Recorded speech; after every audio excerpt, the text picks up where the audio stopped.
Hi friends, welcome to my channel. कैसे हो आप सब लोग बढ़िया कर रहे हैं, ऐसे एक्सपेक्ट करते हैं। तो आज हम लोग एक बहुत अच्छा सीक्वल कोडिंग प्रॉब्लम सॉल्व करते हैं लीड कोड के ऊपर 1407 टॉप ट्रैवलर्स।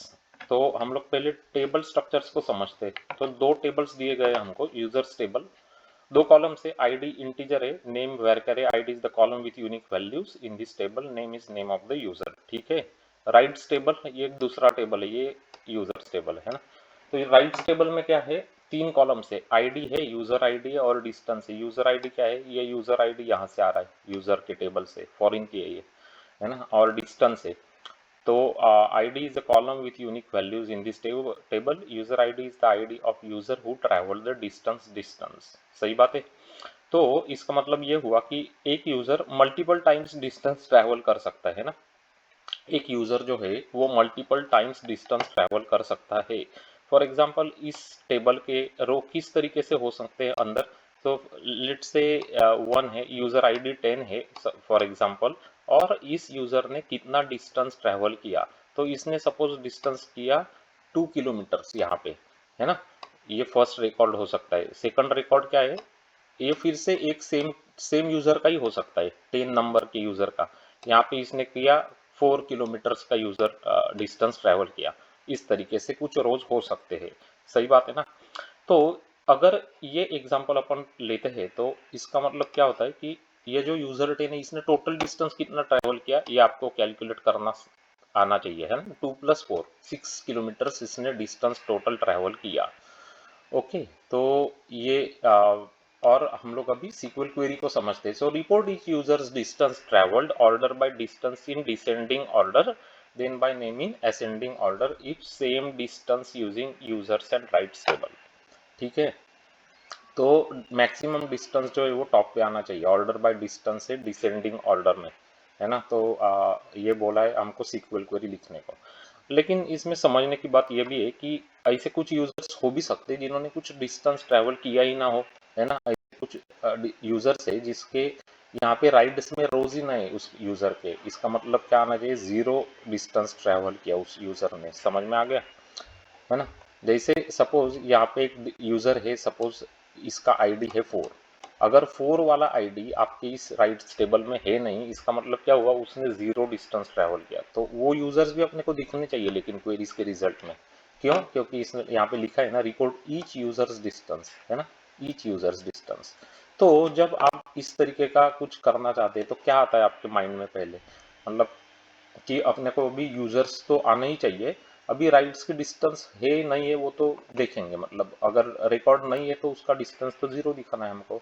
इसका मतलब ये आता है अपने माइंड में पहले कि ये एक परफेक्ट एग्जाम्पल है जहाँ पे हम लोग लेफ्ट जॉइन यूज कर सकते हैं। लेफ्ट साइड का टेबल कौन सा होना चाहिए यहाँ पे, यूजर्स, क्योंकि यूजर्स के तो हमको सब यूजर्स दिखा नहीं है।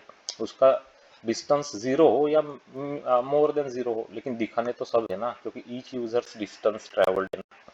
तो इसलिए लेफ्ट जॉइन हमारे माइंड में पहले आता है, तो वही यूज कर लेते हैं और क्वेरी लिख लेते हैं। इस तरीके से कुछ क्वेरी दिखती है आपकी। तो यहाँ पे देखिए, तो पहले फ्रॉम पे देखते हैं हम लोग, फ्रॉम यूजर्स। और यहाँ पे क्या इंपॉर्टेंट है बहुत, ये इंपॉर्टेंट है, लेफ्ट जॉइन, ये इंपॉर्टेंट है ना, ये इंपॉर्टेंट है बहुत। तो यहाँ पे लेफ्ट जॉइन यूज कर लिया हमने। और क्या किया यहाँ पे हमने और ज्वाइन कैसे किया दो टेबल को, users dot I D is equal to rights dot user I D, क्योंकि ये कॉमन कॉलम है ना दोनों टेबल में, तो उसको यूज करना पड़ेगा हमको। सही है ना। ओके। और उसके बाद क्या क्या हमने सिलेक्ट में किया, यूजर्स डॉट नेम हमको चाहिए असेंडिंग ऑर्डर में, इसलिए यूजर्स डॉट नेम किया। और उसके बाद डिस्टेंस चाहिए। अभी डिस्टेंस कैसे कैलकुलेट करेंगे ये बहुत इंटरेस्टिंग है। Okay. If null function use किया यहाँ पे, इफ नल। तो बेसिकली क्या कर रहे हैं हम लोग यहाँ पे, सम राइट्स डॉट डिस्टेंस जो है इसका सम निकाल रहे हैं। अगर है नहीं, अगर ये नल आ रहा है आपको, जैसे कोई यूजर्स जिसने कोई जिसका कोई रिकॉर्ड ही नहीं है इस राइट टेबल में, तो वो तो नल आएगा ना। समझ में आ गया। कोई यूजर्स है यूजर्स टेबल में, लेकिन उसका राइट्स टेबल में कोई रिकॉर्ड नहीं है, इसका मतलब क्या है कि वो नल आएगा। तो अपने को 0 दिखाना है ना उसके लिए, तो इसलिए ये इफ नल फंक्शन यूज कर लिया। इसको मैंने एज बोल दिया travel distance, as travel distance. ये हमारे कॉलम का नाम दे दिया हमने। Group by, users dot ID ये जो आ रहा है उसको ग्रुप बाय करना पड़ेगा ना। क्यों? क्योंकि सम ये एग्रीगेट फंक्शन है, वो ग्रुप बाय के साथ काम करेगा ना। सम क्या है? एग्रीगेट फंक्शन है और ये ग्रुप बाय के साथ काम करता है। तो ग्रुप कैसे करेंगे हम लोग? यूजर्स आईडी से ग्रुप करेंगे ना, ताकि वो पर्टिकुलर यूजर के सब रिकॉर्ड्स एक साथ आके उसका सम कर सकते हैं ना हम लोग फिर, है ना। जैसे मैंने आपको यहाँ पे दिखाया ना, यूजर 10 को एक साथ ले लिया, फिर 2 + 4 6 कर लिया, वैसे ही बेसिकली। उसके बाद यहाँ पे हम लोग वो ऑर्डरिंग कर लेंगे, order by 2 in descending order. 2 क्या होता है? ये जो first row sorry first column होता है इसको 1 बोला जाता है, और ये सेकंड कॉलम जो दिखा रहा है सिलेक्ट में उसको 2 बोला जाता है। तो 2 मतलब डिस्टेंस, डिस्टेंस क्या होना चाहिए? डिसेंडिंग ऑर्डर में होना चाहिए। तो डिसेंडिंग ऑर्डर मतलब मैक्सिमम डिस्टेंस पहले आना चाहिए, तो इसलिए डिसेंडिंग लगाया।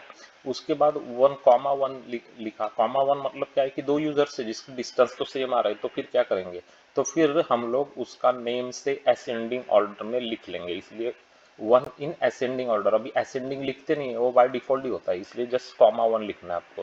दैट्स इट, हो गई आपकी सीक्वल क्वेरी।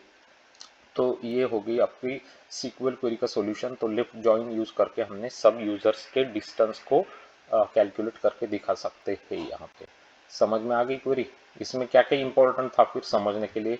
बहुत ज़्यादा इंपॉर्टेंट था लेफ्ट जॉइन कैसे यूज करता है आना चाहिए, उसके बाद सम एग्रीगेट फंक्शन आना चाहिए, इफ नल कैसे यूज करते आना चाहिए आपको, उसके बाद ग्रुप बाय ऑर्डर बाय आना चाहिए आपको। ये अगर ये बेसिक चीज़ें आपको अच्छे से आती है तो इस तरीके की क्वेरी आप इजीली लिख सकते हैं। समझ में आ गया?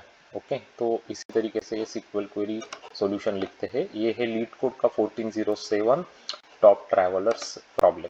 तो आई होप कि you like this SQL query solution, और ये वीडियो आपको पसंद आ गई है और समझ में आ गई है क्लियरली।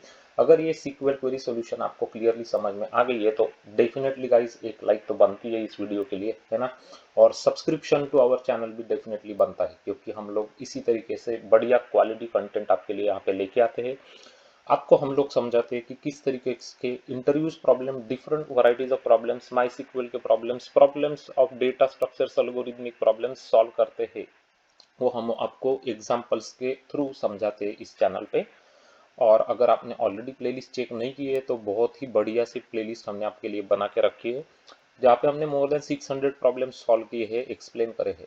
तो कौन कौन से प्लेलिस्ट आपने चेक करनी चाहिए यहाँ पे? तो पहली तो है आप माई सीक्वल वाली प्लेलिस्ट चेक करिए। वहाँ पे आपको सीक्वल के बहुत सारे प्रॉब्लम्स देखने को मिलेंगे जो इन पर्सन इंटरव्यूज में भी बहुत बार पूछे जाते हैं, क्योंकि सीक्वल प्रॉब्लम से बहुत इंपॉर्टेंट पार्ट होता है इंटरव्यूज का। तो मेक श्योर कि आपको सीक्वल क्वेरीज लिखते आनी चाहिए।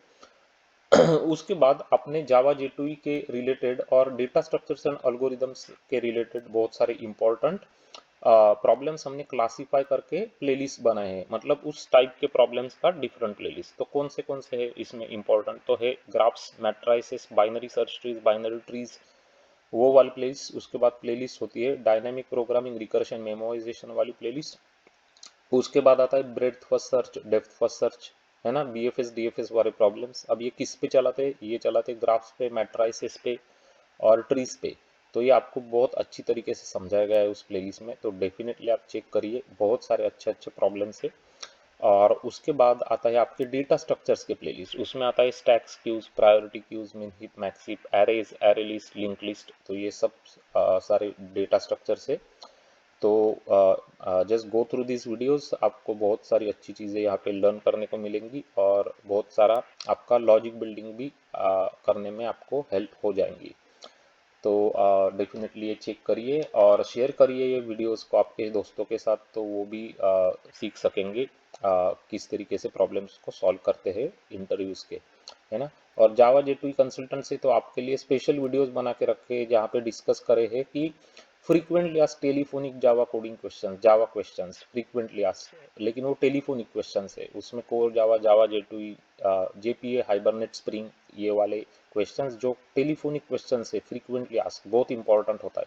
तो डेफिनेटली आप देख लेना, और डेफिनेटली लाइक कर दीजिए इस वीडियो को, और सब्सक्राइब तो करना भूलिए मत, और click on that bell notification icon button, तो आपको इमीडिएट नोटिफिकेशंस मिल जाएगा। Thank you for watching this video. आपका दिन बढ़िया हो।